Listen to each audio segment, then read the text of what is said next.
Welcome back, everyone. Today's deep dive takes us into a topic that I think we all kind of think about as we get older. The whole staying independent thing, being able to manage everyday stuff. Yeah, for sure. And thankfully, we're not just speculating here.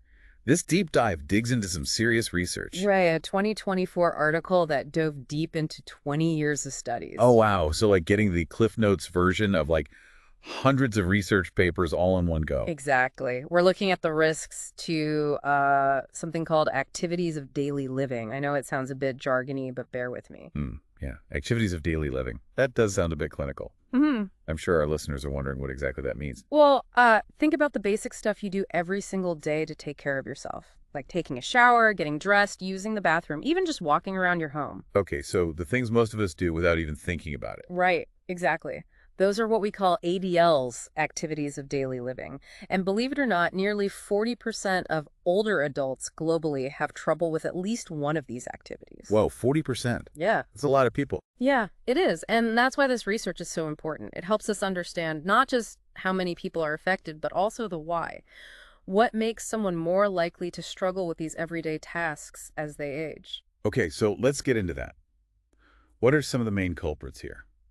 Well, some are pretty obvious, like just getting older. Our bodies change, things get a little harder. Right, that one's not exactly rocket science, but I'm guessing there's more to it than just simply getting older, right? Oh, definitely. This study goes way deeper. For instance, it highlights the connection between certain chronic diseases like heart problems or cardiovascular disease and ADL decline. Yeah, that makes sense. Yeah. If your body's already working overtime just to function, it's going to be tougher to handle other tasks. Exactly. And it's not just physical health. The research also emphasizes how important cognitive function is, how sharp our minds are.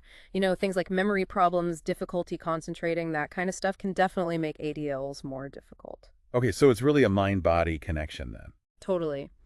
And here's where it gets even more interesting.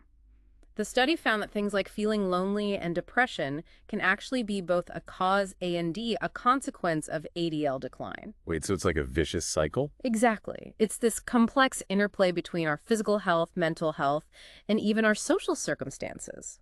That's really eye-opening. It means we can't just focus on one aspect. We have to consider the whole picture. Absolutely. And speaking of the whole picture, we can't forget about things like income and access to support networks.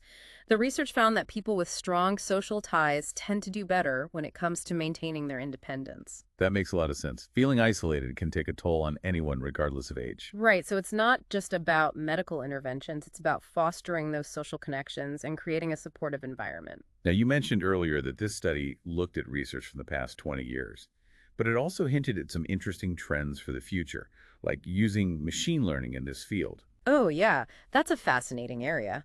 Imagine having a computer program that can predict your risk of having problems with ADLs later on by crunching data about your health history, lifestyle, even your genes. Well, hold on. Predicting the future.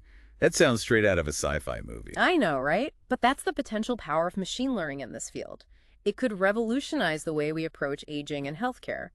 By identifying risks early on, we could intervene before someone even starts struggling with these essential activities. That's pretty mind-blowing. But I also have to wonder about the ethical side of things.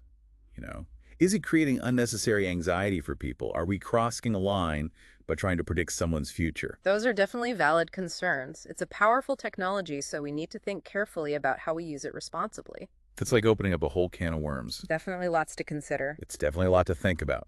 But for now, let's focus on what we can do today to help mitigate these risks. This study pointed to some specific interventions, right? Yes, and some of them might surprise you, like exercise. Okay, yeah, exercise is good for everyone. We all know that.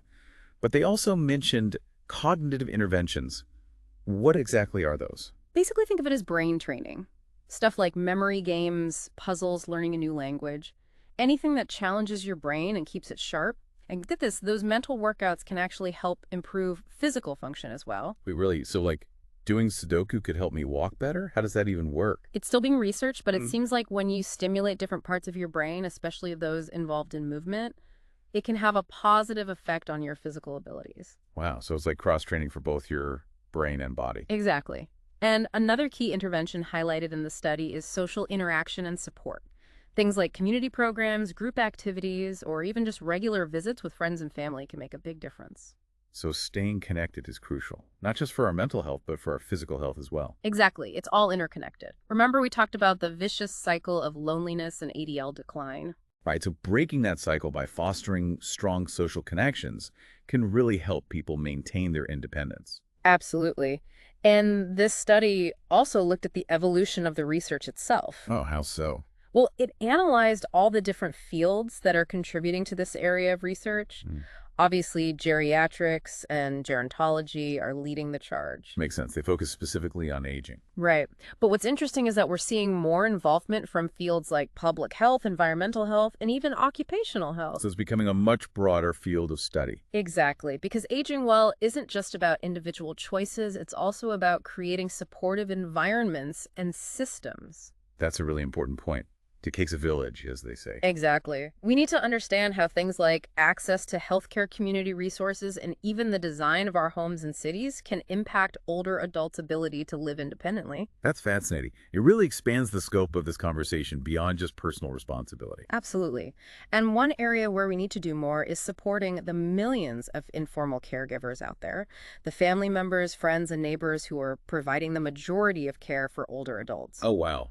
Yeah, that's a huge and often overlooked group. Right. They face their own unique set of challenges and burdens. We need to provide them with more resources, respite care, emotional support, and training to help them navigate the difficulties of caregiving. It's a reminder that caring for our aging population is a shared responsibility. Absolutely.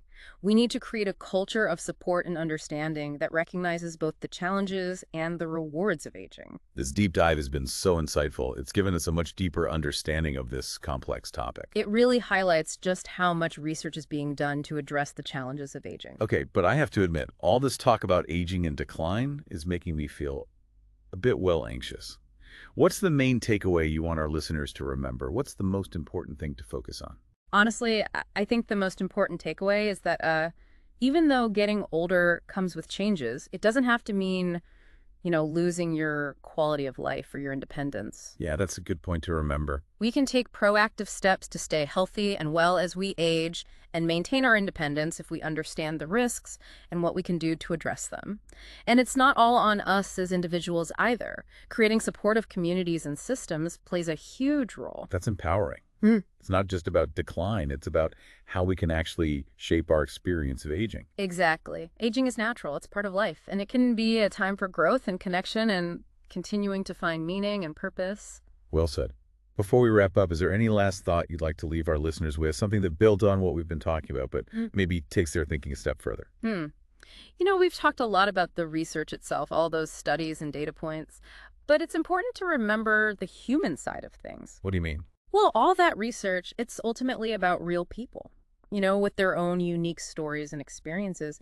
We're not just talking about statistics here. Right, it's easy to get caught up in the scientific details and forget that. Exactly. Behind every data point is a person, someone who might be struggling to cook their favorite meal or get dressed in the morning. Those are the real-life consequences of ADL decline. It's a good reminder to approach this topic with empathy. Absolutely. And it's not just about the older adult themselves either. It's about their families, their friends, their caregivers. We need to build a culture of support and understanding, a culture that acknowledges the challenges of aging, but also celebrates the triumphs. This deep dive has been incredibly insightful. I feel like we've really gained a deeper understanding of what it means to age well and how important it is to support older adults in living fulfilling lives. It's been great exploring this research with you. And to our listeners, thanks for joining us on this journey. Remember, we're all in this together. Aging is a shared experience, and together we can make it a positive one. That's a great note to end on. Thanks for listening, everyone, and we'll see you on our next deep dive.